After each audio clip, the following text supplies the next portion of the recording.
اعوذ باللہ من الشیطان الرجیم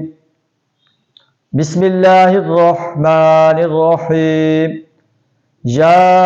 ایہا الذین آمنوا توبوا الی اللہ توبة نصوحا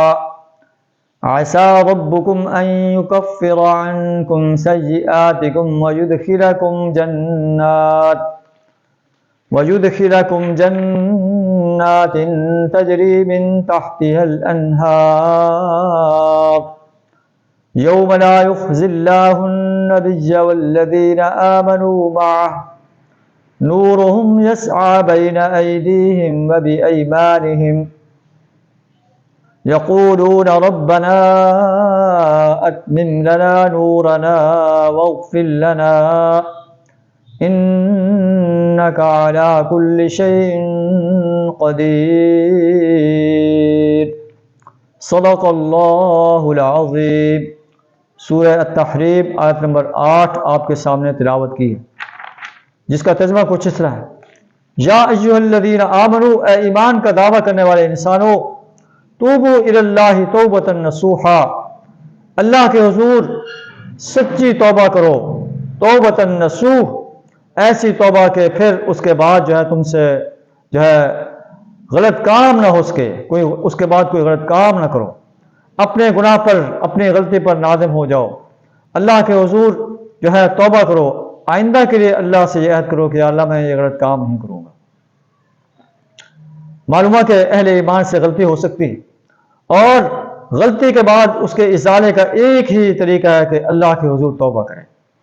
الا من تاب وآمن وعمل عملا صالحا، اللہ فرماتا ہے کہ جو شخص توبہ کرتا ہے، ایمان لاتا ہے، عمل صالح کرتا ہے، فاولئک یبدل اللہ سیئاتہم حسنات، اللہ ان کی برائیوں کو نیکی میں بدل دیتا ہے۔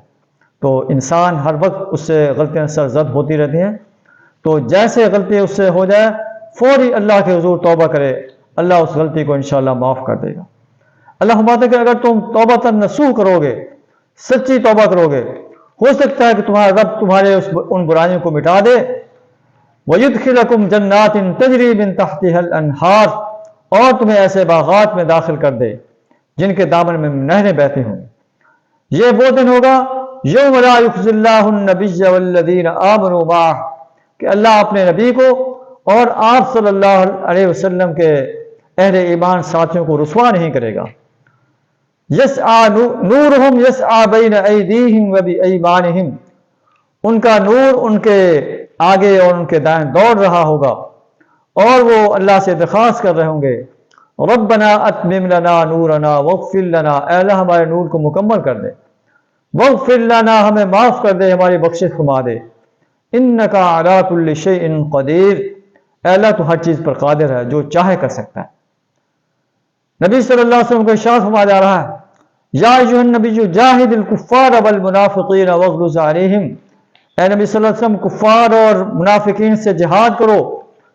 ان سے سختی سے پیش آؤ، ومأواہم جہنم، ان کا ٹھکانہ جہنم ہے، وبئس المصیر، اور وہ برا ٹھکانہ ہے۔ اللہ سے دعا کریں ہمیں اپنے گناہوں سے سچی توبہ کرنے کی توفیق عطا فرمائے، سچا مومن بننے کی توفیق عطا فرمائے، کفر اور نفاق سے اپنی پناہ عطا فرمائے۔ وآخر دعوانا ان الحمد للہ رب العالمین۔